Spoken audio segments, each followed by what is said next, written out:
Deixa eu me apresentar, que eu acabei de chegar.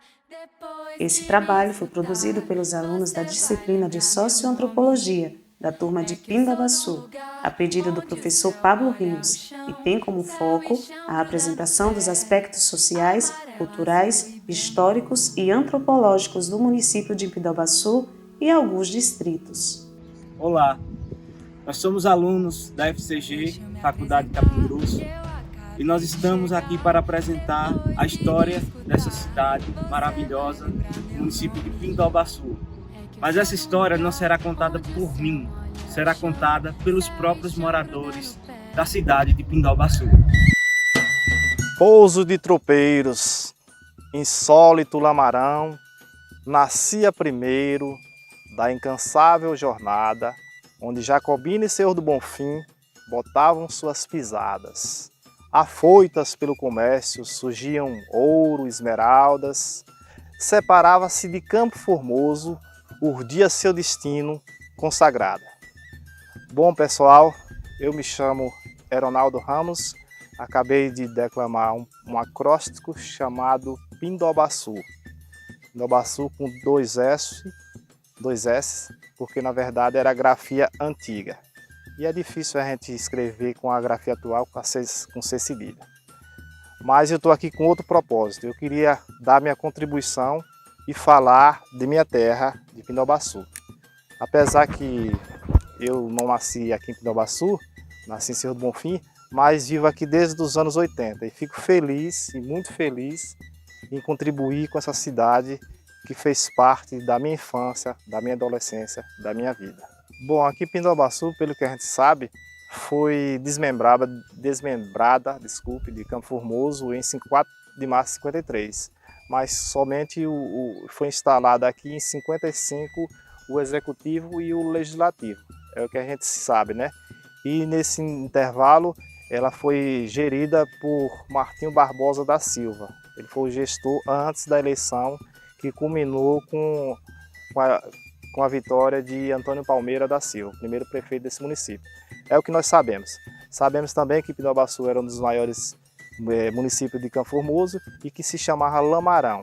A gente sabe que Lamarão, devido ela se encontrar aqui nesse pé de serra, ser um grotão, fazer parte desse Piemonte, Itapicuru Norte. Piemonte, para quem não sabe, é esse braço de serra que desce de Miguel Calmon a Jaguarari, ou seja, uns 200 quilômetros de serra por 70. E nessas proximidades surgiram cidades que nem Pindobaçu e outras, Campo Formoso, Antônio Gonçalves, não vem ao caso. Então essa foi a origem daqui. Inclusive até acabei de declamar esse poema, Pouso de Tropeiros, justamente para situar historicamente esse município que eu amo e habito. Pindobaçu, a gente sabe, né, que esse nome foi derivado devido à incidência dessa palmeira babaçu, que é muito comum aqui na nossa região. Só que historicamente, a gente sabe quando houve a reunião na casa do tenente Emilarião com os engenheiros da Leste, que por sinal foi fundada aqui em 1917, fez 100 anos, mais de 100 anos, né? E eles se reuniram para mudar o nome. Eles acharam o nome Lamarão pejorativo, vem de lamaçal, então procuraram um nome diferente e por ideia encontraram esse nome Pindobaçu, que soava bem melhor. Agora historicamente a gente foi pesquisar e a gente entendeu que Pindobaçu era um cacique da tribo Tamoio que habitava a região do Rio de Janeiro, atualmente na Pedra da Gávea. Aí o que aconteceu? Esse cacique Pindobaçu se uniu com os caciques Cunhambebe e Aimbirê e fizeram a Confederação dos Tamoios, um fato histórico que foi registrado por volta de 1580. Inclusive até tem um poema épico de Gonçalves de Magalhães que retrata justamente desse período. Que não vai deixar também mentir o pintor Benedito Calixto, que é de São Paulo, de Santos na verdade, que pintava esses motivos da colonização. Então, o que aconteceu na Confederação dos Tamoios? Foi justamente isso, eles se uniram, os Tupinambás se uniram aos franceses e os Tamoios se uniram aos portugueses, devido aos maus tratos que os colonos praticavam. Os colonos tiveram, na verdade, tentaram estuprar a filha do cacique Pindobaçu. O irmão dela tentou salvar, acabou morrendo. Então, a dor nesse velório aí ocasionou a Confederação dos Tamoios. É o ponto de partida.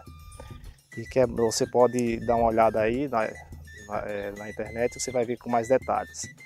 E esse nome Pindobaçu quer dizer Palmeira Grande. Nós não podemos falar de Pindobaçu sem falar do patrimônio histórico que se encontra no nosso município, na nossa cidade. E aqui está um belo exemplo de um grande patrimônio que nós prezamos aqui na nossa cidade, a Igreja Matriz de Pindobaçu.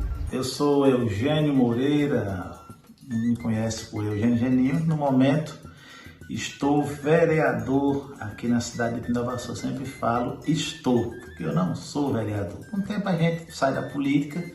Também sou universitário, estou cursando o curso de Direito pela Faculdade AGES. Estou passando para o 5º semestre.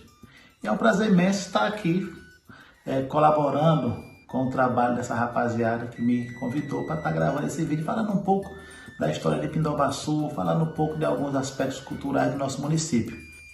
A festa de padroeiro de Pindobaçu, muita gente pergunta o porquê do Bom Jesus. Normalmente a Igreja Católica celebra no mês de agosto e Pindobaçu ser no mês de outubro, porque o Senhor, que era devoto do Bom Jesus, ele saía a pé de animal lá para o Bom Jesus da Lapa. E o tempo que ele ia e vinha, quando ele chegava aqui, já estava no mês de outubro. Aí ele fazia aquela festa, dizem que ele cozinhava um arroz doce para distribuir para as crianças, aquelas guloseimas, para comemorar a chegada dele do Bom Jesus da Lapa, que era lá no mês de agosto. Então, para ele ir e voltar, já chegava aqui nos meados de outubro, e ficou-se essa festa do Bom Jesus no mês de outubro. A diversidade cultural do município de Pindobaçu é muito grande. O destaque para a festa de Reisado, por samba de roda, por calumbi. Também caiu um pouco no esquecimento, mas oriundo da região do povoado do Marcelo, a roda de São Gonçalo. Nós também temos isso aqui em Pindobaçu. Meu nome é Raimunda da Silva Borges, moro aqui no povoado de Fumaça, filha de Maria Rita da Silva, uma da terceira geração, dos nossos antepassados. E vou falar um pouco para vocês da nossa história do povoado de Fumaça.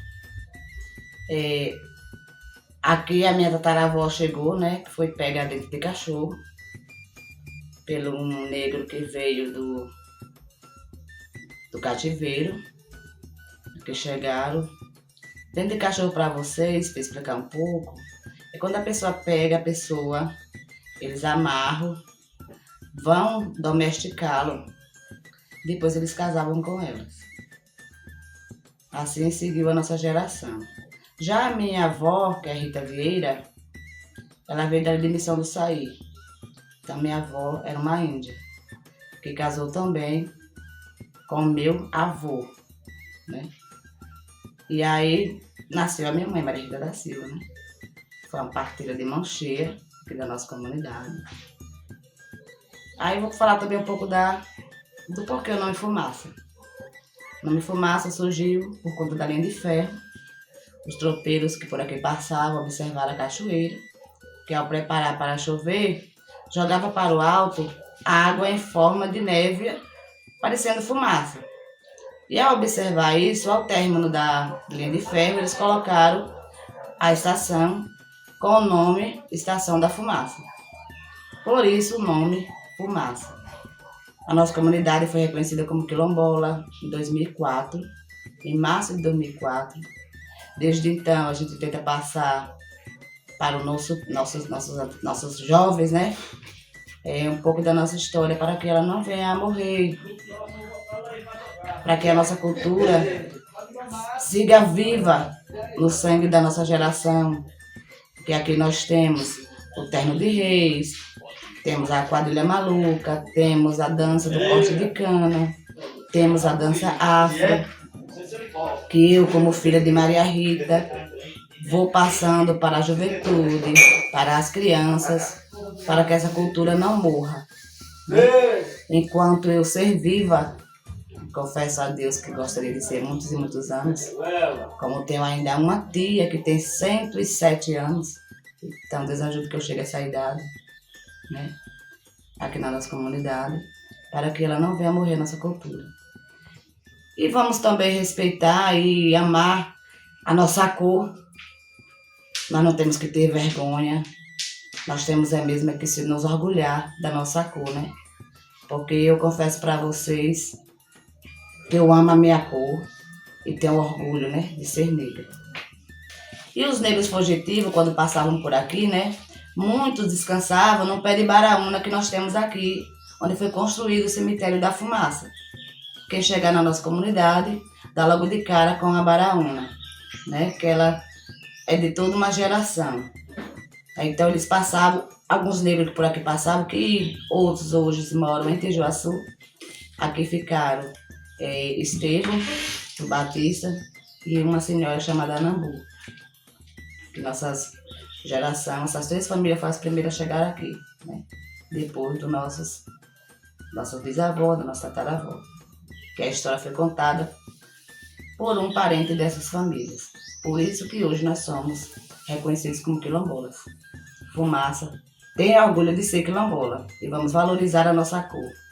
A Pedra Furada, que é um lugar que a gente tem aqui em Itapicuru, com pinturas rupestres e algumas rochas com alguns formatos diferentes. Lá era vista como o que, tio Zé, a Pedra Furada, o pessoal mais velho, antigamente? A Pedra Furada, ela sempre tinha, tinha a pedra e tinha os buracos assim, né? Sim. Nela, né? E ali o povo levava muita fé, muita gente fazia até promessa, ia pagar promessa. Era assim, antigamente, agora, de uns tempos para cá, a maioria do povo perdeu a fé das coisas. É difícil falar em Pindobaçu e não falar do Brasil, porque no período da colonização, por volta de 1592, Gabriel Soares de Souza escreveu o Tratado Descritivo do Brasil. O que foi que houve? Ele analisou a fauna, a flora de todo o nosso país. E ele esteve aqui no interior das Jacobinas. Entenda a Jacobina como de lado, é o limite de Minas Gerais até o São Francisco, aqui no atual Juazeiro, e essa parte oeste também do São Francisco e próximo ao litoral. Isso tudo era Jacobinas. E o primeiro povoado a existir era Campo Formoso, que era chamado Santo Antônio da Glória. Depois, com a derrama do ouro, que Jacobina, a atual, né, a nova, começou a sair o ouro, que veio e fundaram a missão do Saí, certo? Segundo alguns historiadores que a gente vai colhendo, no momento eu não estou recordando as fontes, mas eu já li muito sobre eles e entendi essa região todinha aqui, que era Jacobinas. Do outro lado, ao oeste, aquela parte oeste do São Francisco, Dom Pedro I lá, pegou e desmembrou do Pernambuco. Aquilo tudo pertencia a Pernambuco. Aquela parte lá de Barreiras, de São Desidério, de Remâncio. Toda essa região todinha a oeste daqui da gente pertencia a Pernambuco e agora foram anexada à Bahia por o decreto de Dom. Palavra Carnaíba, né? Carnaíba, Iba é um sufixo, né, tupi, que quer dizer ruim, né? Tem Paraíba, rio ruim. Nhengaíba, fala ruim, fala difícil de se entender. Existe a carnaúba, que é aquela palmeira que produz aquela cera que é muito importante. E tem a carnaíba, que é aquela palmeira que já não produz. Então é o nome da localidade, lá da Serra, que hoje, todo mundo sabe, tem esse garimpo que saiu a maior esmeralda do mundo, né? Que faz parte do nosso município.